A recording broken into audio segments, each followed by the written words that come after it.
بسم الله الرحمن الرحیم. السلام علیکم ګرانو ملګرو. 400 ده او په دې باندې ما مخکې ویډیوګانې کړي چې دا ښار ناپرسان دی. زه د ډرګ انسپکټر ته ریکویسټ کوم چې پلیز د الله د رضا راپاسه او په 400 کې 50% دکانونو کې بوګس دوايانې دي او 50% کې دا دیسی پایوډین دي چې دې زما زخم انتهایی خراب کړی دی. دا ما ته یو ملګري ما ته زما زخم نه ښه کېږي. ما ته وایي د شوګر ټیسټ وکړه. ما د شوګر ټیسټ وکړو، شوګر دی زما شوګر نشته او په 2 میاشتو کې زما زخم کور نه شو.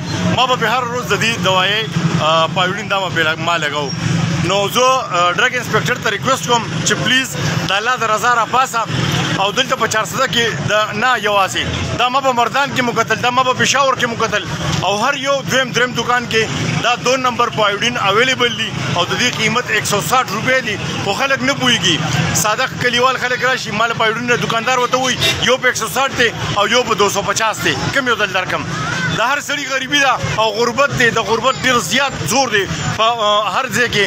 نو هر سړی ارزان پایوډین راوالي او هغه دا دي او دا زخم انتهایی خرابوي، ډېر زیات خرابوي. زما ورکوټي زخم او زما د زخم نه ډېر زیات لوی زخم جوړ کو او دا د 400 په هر یو دویم دکان کې پروت دی. دا د مردان په هر یو دویم دکان کې پروت دی. او زه تاسو ته اورینل پایوډین هم خیم. نو زه د ډرګ انسپکټر ته ریکویسټ کوم چې پلیز د الله د رضا راپاسه او د دکانونو دا 2 نمبر پایوډین ختم کا. خلک یې غر کړل، تباه یې کړل. تاسو 2 نمبر پایوډین مګه 1 نمبر راکړئ. دا 2 نمبر دی، دا وګورئ. او دا د 400 په هر دویم دکان کې پروت دی. 160 روپۍ قیمت دی. دا اوریجنل دی، دا اوریجنل پایوډین دی. نو د خلکو غریبي ده، بېوسي ده. دکاندار ورته راوالي دوه او یو په 160 دی، یو په 250 دی. نو هر سړی بېوسه دی، غریب دی، په سختو په مشکلاتو کې راګیر دی. هر سړی 160 والا والي. ما هم راغستی دا دی.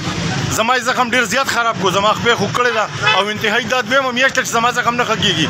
ما ته ملګرو وي د شوګر ټیسټ وکړه چې ما د شوګر ټیسټ وکړو، زما شوګر نشته. نو زه د ډرګ انسپکټر ته ریکویسټ کوم چې یخني خدا ته په کمبل کې پروت دی.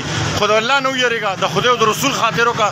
دا انسانیت ولې ختم شوی دی په دې دنیا کې؟ او دا ډاکټران، دا میډیسن والا دا پاسي او الحمدلله ما عمره وکړو، ما حج وکړو او په دې 2 نمبر دوايانو باندې حج کوي او د عمرې کوي او په سب کې په 1 نمبر ولاړي. په 400 کې ډېر داسې خلک شته چې پردي حقونه خوري، د خویندو د بېوسو خلکو مالونه خوري او په جومات کې په مخ کې سب کې ولاړي او هر روژه کې عمرې لځي.